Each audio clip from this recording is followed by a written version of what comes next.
Hello, everybody, and welcome to another episode of the Guardians of the CLE podcast. I am your host, Melanie Kirby. Back from dealing with some personal stuff. Everything is okay. And we're back at it this week, and got a special guest this week. Derek Dimmitt has been recalled from AAA to fill in for James this week as James heads off to spring training, as Derek announced on his Twitter. I hear he's working on his split finger for our first pitch down at Canal Park on July 19th. And Derek, how we doing tonight? You all stretched and ready to go? Yeah, I have to be after watching Bo last night. You have to stretch, make sure you can catch those unintended fastballs. Yeah, like if you can't just do a 360 spin and just throw blind on the money down to second base, like what are you even doing? Right. Like Bo just raised the bar for everybody. And what otherwise was a really disgusting offensive game last night. And Derek, before we get into this, I want to thank you for filling in for me as well. A few times lately. Great episodes, great content. You guys did a great job. But yeah, I mean, looking at the Guardians just kind of as a whole, I feel like they've been like my lawnmower. Like, when you turn it on for the first time after a long winter, you get it started, it's chugging, you're proud of yourself, and then it just sputters out. And you're like, damn it, now I need carburetor spray and all this crap. That's like what this team feels like. Like they've shown us what they're capable of, but they've also shown us they could be a really bad baseball team. So to start off, you look at this, schedule heading into the break. You head into Kansas City. You head to Wrigley for 3, which are going to be tough games. I believe they draw Marcus Stroman, which that's going to be tough. Then you come back home for the Braves over the 4th of July, arguably the best team in baseball up there with the Rays. And then you get Kansas City again. So logic tells you want to take care of business against Kansas City at all costs. And there were some questions last night, Derek, on if they were going to be able to get that done. But Gavin Williams, in his second career start, went 7 innings, allowed only 1 single, walked 1, struck out 6. He dropped his ERA from the mid 6s down to 2.84. He was absolutely dominant. He was touching, I think, 98 with his fastball and was just in complete control the entire night. What do you think about Gavin Williams finally showing us like the true ace he could be? Yeah, it talked ad nauseum last week about, let's temper our expectations with some of these young guys as they come up. And then, of course, Gavin Williams goes out and puts out an outing like that. But it definitely shows what the future holds. Him, Logan Allen, Tanner Bybee, a lot of times we sit and think, oh, who should be the 3 starters in the playoffs? These 3 are making their case. Maybe not this year, of course, but next year and moving forward, it's going to be easy to throw those guys out as starters and come playoff time. Yeah, I agree. And it's another topic we're going to have like probably coming out of the All-Star break, but with Cal Quantrill set to return to the rotation on Friday, it was announced after 5 shutout innings and a rehab start with Akron on Sunday. Now you got some decisions to make. We knew at some point Tanner Bybee, Logan Allen, and Gavin Williams are going to have their innings managed a little bit, whether it's a trip down to AAA, kind of a phantom IL stint, just to kind of, keep them fresh. Obviously, we saw it with Tristan a couple years ago. These are the most innings these guys are going to throw and a lot more stressful than down at AA, AAA, where they're essentially dominating. So it's going to be interesting to see I have a feeling they're just kind of going to piggyback each other. Bybee may go down for a couple weeks, then he'll come back. Allen will go down for a couple weeks. And obviously this is dependent on if, any pitcher gets traded at the trade deadline, which obviously the Guardians are going to be fascinating. We'll talk about it a little bit later in the episode, but they got some decisions to make. Obviously, heading into today, the Twins lost 3-0 to the Braves earlier today. They got swept down in Atlanta by a very good Braves team, and they're free falling. I saw on Twitter they had a players only meeting today, and Rocco Baldelli is furious with the offense, and I do not blame them. They look atrocious right now. I didn't think, Derek, I thought it'd be really tough to see anybody perform as badly as the Guardians did the first 2 months at the plate, but somehow the Twins look worse. And I think it's because they swing and miss so much. Like, they're leading the league in strikeouts per 9 innings. They're just not putting up competitive at bats right now. And I was just kind of telling you before this episode started, it just kind of feels like the Guardians are trending upwards and the Twins are kind of free falling a little bit. They got some banged up veterans. Buxton and Correa haven't came on. You know, they're hiding Buxton at DH and he still landed on the injured list earlier this year. And it's just a team that's underperforming. I was scared prior to the start of the year when they finally improved that rotation and got Joe Ryan some help. Sonny Gray's having a great year. But what are your thoughts on the Twins right now? I think they're having a lot of buyer's remorse. I know Pablo Lopez is a frontline starter, but you look down in Miami and see what Arise is doing, flirting with 400, and we're, what, a week and a half, 2 weeks from the All-Star break. So definitely buyer's remorse there just because of what he brings on the offensive side. But like you said, looking here at the Guardians, it's going to be decision time here in about a month, and it's the water's not getting less murky as we move closer to it because, like you just said, they're right there, and the Twins are trending downwards. So if everything goes the way it's been going, and if history repeats itself as it often does in baseball, and the Guardians come out in the second half and their bats catch fire with the warmer weather and the ball's popping out of Progressive Field as it does come July, August, September, we could be looking at a 5-10 game lead over the Twins. So that maybe not by next month at the deadline, but coming into August, mid-August, September, if everything goes the way it's been going, that might not be as far-fetched as it seemed a week ago, 2 weeks ago. Yeah, and it kind of matches the eye test. I mean, in the month of June alone, the Guardians are top 6 offense. They're 6th in all of baseball in OPS at 766. They got a 429 slug. And the Twins are all the way down at 23rd. They got a 675 OPS, only a 380 slug. They got 290 strikeouts compared to our 181. Like, they're just not putting up competitive at bats. And this is when you want to make their move because we know the Twins are always aggressive at the trade deadline. And I don't think you can afford to watch the Twins go out and make moves again while you just sit on your hands. And we saw it happen last trade deadline. And then, we all kind of accepted, all right, let's see what the kids can do. Obviously, we ended up in the ALDS, but then we're like, surely they're going to address this shortstop logjam in the offseason. It just never happened, and I think it's time you address it. And whether that's finding a contender, an NL contender to move Ahmed to, so you can kind of get Arias and Freeman kind of splitting time at shortstop, slide Brennan over to center field, put Straw in that perfect 4th outfielder, late inning defense, pinch run type role, allows Will Brennan to slide to center, and go acquire a major league ready or major league proven right fielder. You need to get more offense out of your outfield. I just don't think that, especially with Josh Bell underperforming to this point, I don't think you can afford to have Stephen Kwan and Miles Straw as 2/3 of your starting outfield right now. Essentially, you're relying on right field for every bit of your slugging and your power, which is putting a lot on one guy's shoulder. And that's why George Valera cannot come up and be the savior.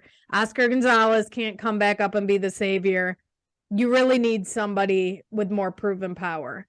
So whatever happens with the starters, I'd probably dangle Cal before I worried about Shane Bieber right now. You hold all the cards with Shane Bieber at this point. He's not going to be here, past 2024. but you may get blown away by a deal. You may get the NL West in a bidding war. The Diamondbacks need pitching. The Dodgers need pitching. I think the Padres are always looking for pitching. You may get these teams kind of bidding against each other, just like we saw with Max Scherzer a few years ago. A team may want 2 postseasons out of Bieber as opposed to 1. I was talking with someone on Twitter. That can make a big difference value-wise in what you get back. And whether you get that proven slugging power outfielder back in that deal, or you just kind of recoup some prospect capital that you do use to go get a Lane Thomas or an Austin Hayes, or even some of the Orioles big boppers in AAA that are ready to come up, Kerstad and Colton Cowser. These are guys that are major league ready. They have a ton of power and they're under team control. We know the Guardians don't really make moves for guys with expiring contracts. Like, sorry to burst everyone's bubble, Shohei Ohtani is not coming to Cleveland at the trade deadline. But you can look at those guys with some team control, and that way you're not only looking at this postseason, because maybe this isn't their best shot at the World Series this season, but then you're keeping 2024, 2025 kind of in mind. And I think that's how this team operates, and I think it's time they go out and be aggressive. Yeah, definitely. We were talking before we started. It's not that Ahmed's a bad player or a bad person, but at some point we have to see Freeman getting regular at bats. And if he's struggling, let's get Rocchio up here, see if he's got the potential to take over that starting shortstop position, because I don't see a scenario where Ahmed Rosario is a guardian come 2024 being a free agent this season, this offseason rather.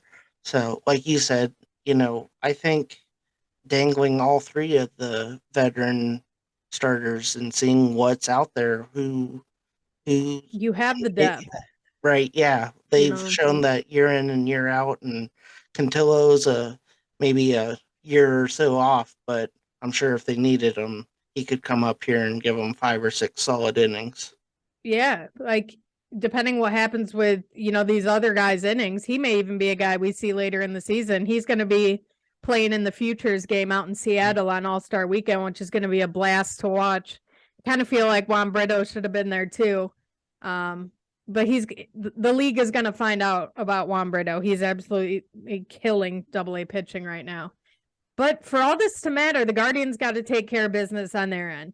For a long time, it felt like we were losing when the Twins lost. We were winning when the Twins won, and we just weren't picking up any ground.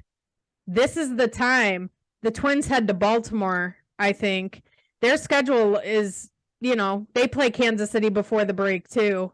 So it's going to be interesting. I think the Twins finish with 3 on the road versus Baltimore, and then they come home for 3 versus KC and 3 versus Baltimore. We finished this series in Kansas City, head out for 3 at Wrigley, and come home for 3 against Atlanta and 4 against KC. So you got an opportunity there, hopefully pick up a couple games. But I need to see more from this team. When are we going to start beating the bad teams and not making it sweaty? Brady Singer, once again, just the way he cuts his pitches, his sinker, the double plays, just like clockwork. And it's and guess who? Miles Straw and Ahmed Rosario were the 2 double plays. And last night was almost the epitome of play the kids. I mean, you had Gavin Williams give you 7 shutout innings with 6 Ks. Will Brennan hits the game-winning double in the bottom of the 9th after Trevor Stephan did everything he could to blow that baseball game last night. I'll give him credit. The way he pitched Drew Waters when he was trying to bunt was beautiful. But then I don't know what the hell happened after that. I mean, that dribbler back to the mound by Lopez, how in the hell do you butcher a throw that badly? I mean, we know by what happened a couple plays later, Bo Naylor can get to most things within his zip code. I mean, that shows you how bad that throw was, that it went all the way to the backstop. I do think Bo probably could have maybe tried to flip it to Stephan at the plate and tried to get him there. But at that point, he's trying to get an out. And and he more than made up for it on the Lopez steal attempt. Trevor Stephan missed the pitch outside. Bo somehow leaps up, spins around, guns it to second. Jimenez with a beautiful tag gets Nicky Lopez and kind of just changes the momentum of last night. Gives the offense a chance in the ninth to take the lead. And then you got Clase, just nails, shutting it down. League leading 24 save. You know, he's really starting to turn it on. It's not really sweaty when Clase comes in anymore. Right. But this is what you have to do. You need to find a way to beat the Kansas Cities. I mean, Brady Singer came in with an ERA over 6. Like, he's not lighting the world on fire. He's actually been kind of a disappointment. And then tonight, they got some guy I've never heard of on the mound, Austin Cox. We got Logan Allen going for us. Kansas City is absolutely atrocious versus lefties. So this is a game you got to get. And I think it's a game you got to get pretty easily. Like, let's not make this sweaty tonight because you got Bieber and Greinke tomorrow. And Greinke always gives us fits. Oh, definitely. I want the series. I want to win this. Yeah, definitely. Like I said a few weeks ago with James, we have to start winning series. That's the only way we're going to get to where we want to be. And when you're facing a team that only has 20-some wins like Kansas City, you got to try to sweep these. At the very least, take 2 or 3. But next week when they come in, try to take all 4 because, like you've said, Atlanta's right there with Tampa Bay as the best teams right now in this first half of the season. So even though those are home games over the holiday, should have big crowds because of what Atlanta brings talent-wise. Let's get home. Let's finish out here. Like you said, Chicago's going to be tough. They don't call it the friendly confines for no reason. So, and playing the afternoon game on a Friday after traveling, so their body clocks are going to be a little thrown off, and then a night game on Saturday. So just that mental side of it is going to be throwing them off because it's not the typical 7-4-1 that you get on a weekend series. Yeah, and they're going to be doing it the next couple games without Tito. Just the latest update, he's been released from the hospital. He's just kind of resting at the team hotel after going to the hospital last night, being kind of lightheaded, dizzy, stuff like that. So we definitely wish Tito a speedy recovery. Hope he can get back quick. I know we can criticize him and question his decisions, but you know, these guys are people and health comes before any of that stuff. So definitely wishing Tito a quick and speedy recovery. But yeah, all the people who thought the lineup would be different tonight, like DeMarlo Hale, like I was talking to you before the show, like DeMarlo Hale's not just going to come in and change Tito's lineup from top to bottom. Like, I don't know what people were expecting, but like there's outrage on Twitter out there. And it's like, he wasn't about to bench Ahmed and move Brennan up to the 2-hole and all this crazy stuff. They're just going status quo. Like, Tito's probably like, just roll with what we've been doing, right? And it's tough to complain. You know, they had a 4-2 homestand. I guess it ended frustrating the way Sunday ended. They could have went 5-1 on the homestand. But when you look at the Milwaukee series, I was frustrated because their offense was ice cold heading into the series versus the Guardians. And like, they still suck now that they're in New York, and the Mets suck too. Right. But when you face 2 guys who literally no-hit you in that park 2 years ago, Wade Miley as a member of the Reds, and then Corbin Burns with 8 shutout innings, and Josh Hader finished that no-hitter off back, I think, September of 2021. But like, Wade Miley, I think, looked even better than he did during that no-hitter on Friday. Like, he was tough. And I thought we were going to be in for a game like we had last night, like just no runs all day. But I don't know what happened to Shane Bieber. He was great through 5. He had his swing and miss stuff again, struck out 8. Like, I hate to admit it, but I was like, damn, is he building his trade value back up? Like, He's really looking like an ace again. Like, if fans and teams around the league are all worried about his swing and miss stuff, and he's been getting it back these last couple starts. But then the 6th inning came, and I don't know what happened. He allowed a single and I think a double to Rowdy Tellez, and then Willie Adames just crushes one. to the bleachers. That was his first to 2 on the night, and then Tim Herron came in, allowed 2 more, and that was just it. And I was like, you know what, chalk it up. Wade Miley he's the Wade Miley type pitchers are just always going to dominate this team for some reason. Right. Like, I would much rather face like Max Scherzer than Wade Miley. I don't know what it is. Like, we just don't do good with like the crafty lefties. Never have.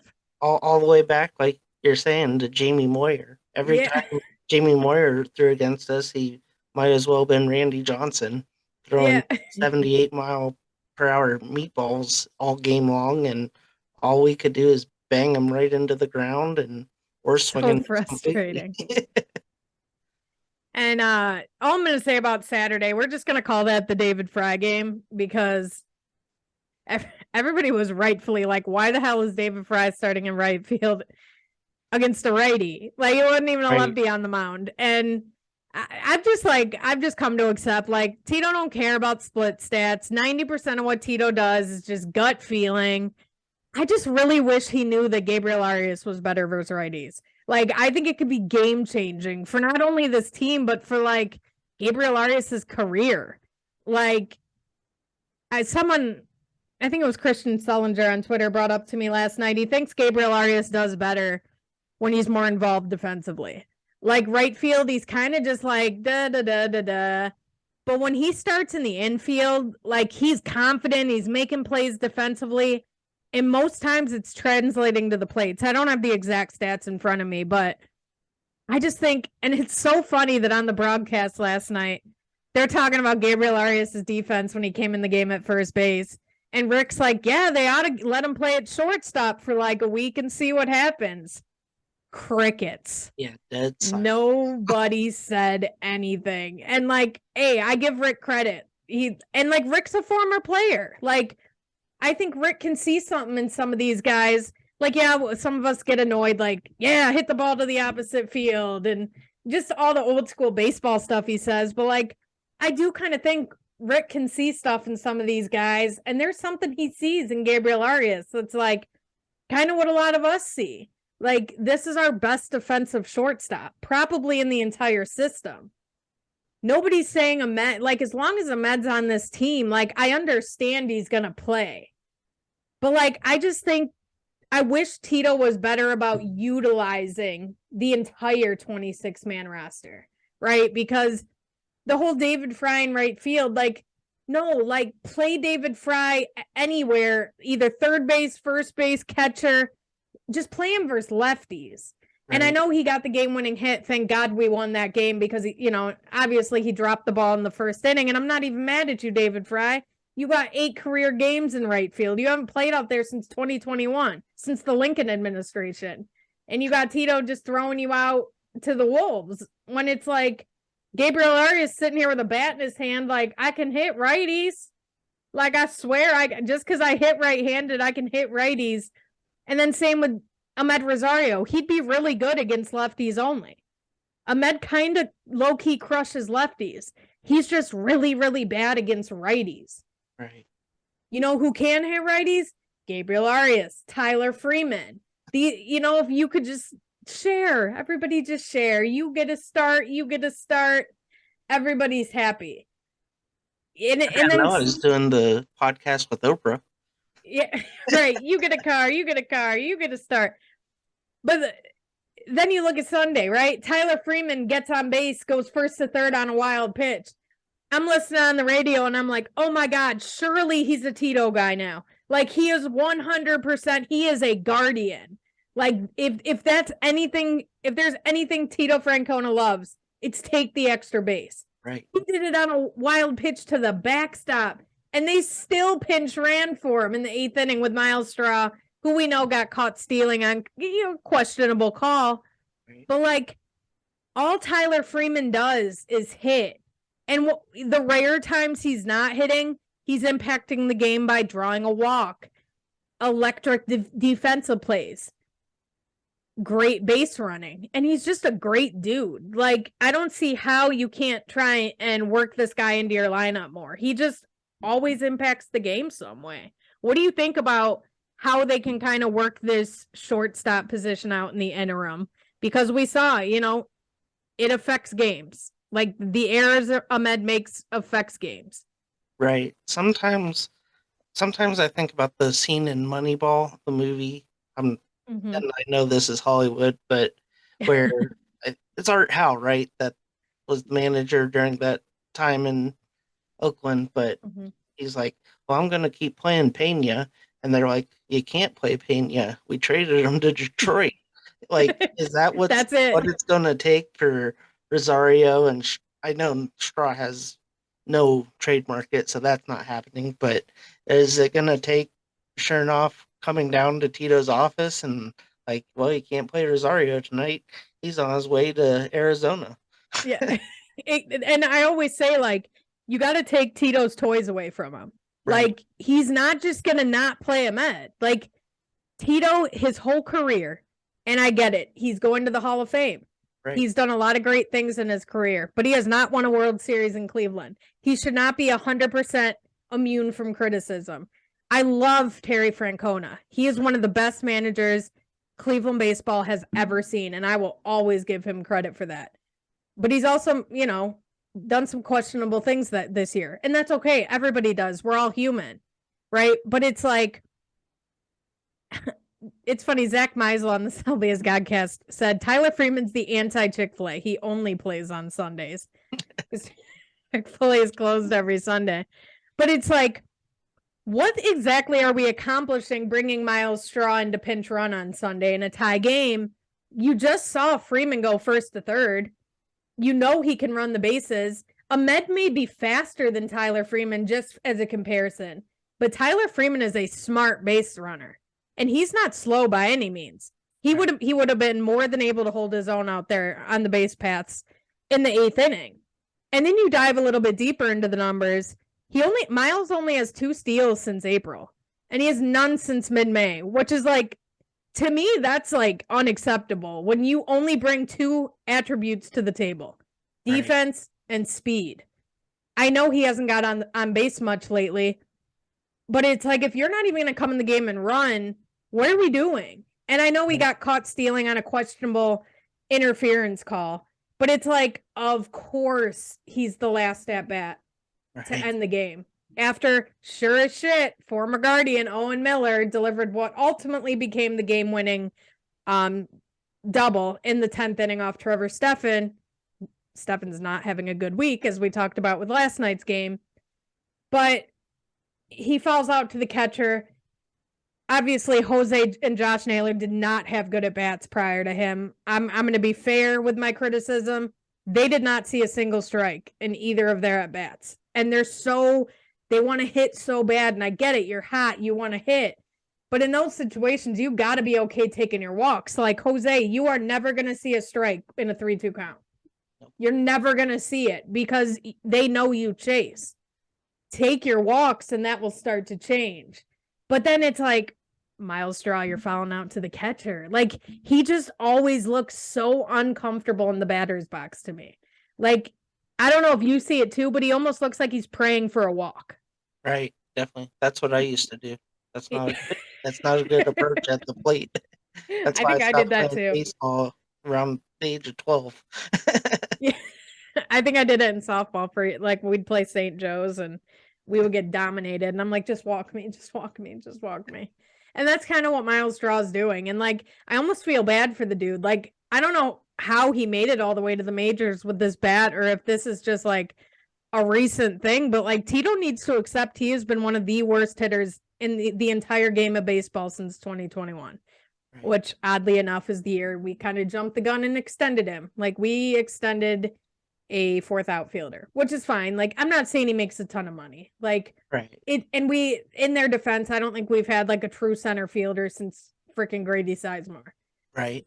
So like, I get like wanting some certainty in that position, but just to kind of wrap that up, I heard it talked about on the broadcast a lot last night, but like, this team as a whole only has 9 out of 17 steals in June. It's like they've just completely abandoned their true identity. I know they started to run a little bit last night, so I'm going to be looking for that heading into the break. I really think that They need to get that back into their game. I don't care if the offense is hot. You still gotta impact the game on the bases. That's just who we are.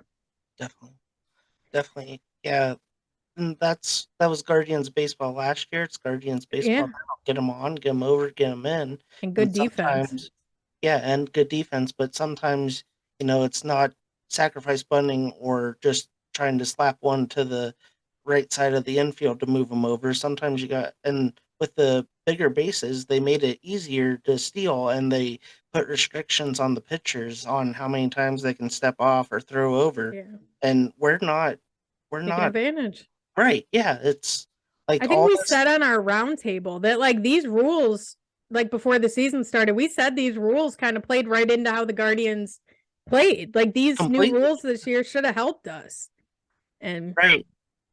they're Yeah, just not taking advantage of it. yeah, it was like they were rewarding us for, hey, you guys slap singles and doubles and you bloop one down the left field line and end up on second and Yeah, all this stuff. And now we're like, oh, well, let's just aim for the fences or I'm on base. And, this guy that's 2 for his last 20 is going to bring me in on a gap shot to the a double on a gap shot rather. right.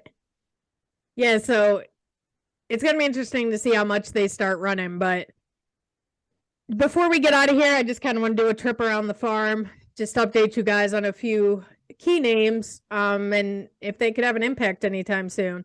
AAA, Oscar hit for the cycle on Sunday. In Columbus, beautiful to see. I mean, could we eventually see an Oscar for Arias swap? I don't know. I think Gabriel Arias needs to play every day, and we just don't have anyone in the outfield right now that can crush lefties. So if they were to do something like that, it's no knock on Gabriel Arias. It could be Oscar Gonzalez's last chance up here. Kind of like a last chance, like, here you go, here's your shot. What are you gonna do with it? Type of deal. But we'll see. It may not come till after the break, but I just want to see Gabriel Arias play every day. That's basically that.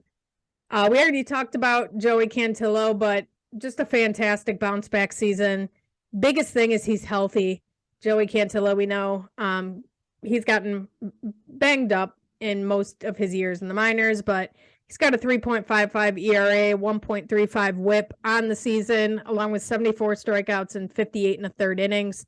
Like I mentioned, he'll be headed to Seattle to play in the Futures game. Congratulations to Joey, who obviously came over from San Diego in the Mike Clevenger deal. So it's the gift that just keeps on giving. I'm sure the Padres won't be answering our phone calls for Fernando Tatis in about a month.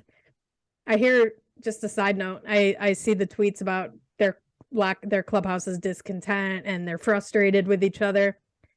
I will gladly take Fernando Tatis off your hands. Definitely. I mean, there's people like, he cheated. I mean, Emmanuel Clase was suspended too. Right, definitely.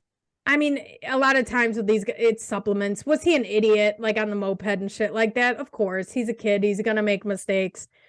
But tell me Fernando Tatis does not come in here and immediately become one of your two best hitters. Right. I mean, him, Jose, and Naylor in the middle of your lineup, sign me up every day. They can have essentially anything they want besides one or two of the big three, and pick your one shortstop you love. Anybody else should be available. It's not going to happen, but it's fun to talk about. But George Valera, a little concerning. I don't know if he knows his time may be coming soon. He's pressing a little bit, but he's in the 3 for 28 slump since returning from injury earlier this month. He has 11 Ks in that stretch. I'm not super concerned yet. I think he's just been out for a while with injuries, and he's still kind of finding his groove. But again, he can't come up and be the savior anyways. So let him get healthy. Let him cook down in AAA. Hopefully we acquire somebody. Again, that's why it's important to go get somebody who's proven. I'm not 100% sold on George Valera anyways, and I think I've said that on this podcast before. But you can't rely on one guy. You got to be flexible. Go get other guys. Kind of fill those holes and things you may not be sure about with George. Rocchio, another guy, he's slumping in June for the first time this year. For him, I know Quincy's talked about it on Twitter, but he almost feels like a guy who kind of got a taste of the majors, got sent back down. He's kind of struggling to stay motivated. And And it's nice he hit a home run this month. And I know that doesn't seem like much, but he hasn't really shown that power this season. He's kind of lost that raw power and he's kind of focused on making more contact. So I was happy to see that that home run from Rocchio. Let's hope he can kind of tap into a little more of that. That could, really help even the playing field with him and Arias, because no secret, I'm a Brian Rocchio truther. I believe he can be a superstar at this level. And I think they're waiting to bring him up until he can pretty much start every day. I don't think they want to. I know they burned 3 of his options, which is just ludicrous to me. And it's like when you look around the league about how other teams handle their top prospects, it just makes you realize how crazy it is that they burnt 3 out of Rocchio's 5 options this year. Right. I mean, once he comes up, he should just be up here. Like Zach Neto with the Angels, Anthony Volpe with the Yankees. Even though he's struggled, they've left him up there. Adley, Gunnar, Jordan Westberg with the Orioles. I mean, and the way the Orioles do their prospect call-up videos give me chills every single time. That is 100% how you should be marketing your young players. Definitely. That's going to put butts in the seats. Just the common fans who don't know about these guys in the minors, you're generating that type of excitement. Like, oh shit, I better head down to the ballpark. Like, this kid looks fun. Like, this is electric. And like Jordan Westberg, that's just such a baseball name to me. Like, yeah, it just rolls off the tongue and has like star written all over it. All right, I want to thank everybody for listening again this week. I know we ran a bit over, lots to get to. I think we had some great discussion on here tonight. Drop a like, drop a follow, a comment, let us know what you think. Anything you guys want to see covered on the show. Again, make sure you're following the Guardians of the CLE Twitter page at GuardiansOTCLE.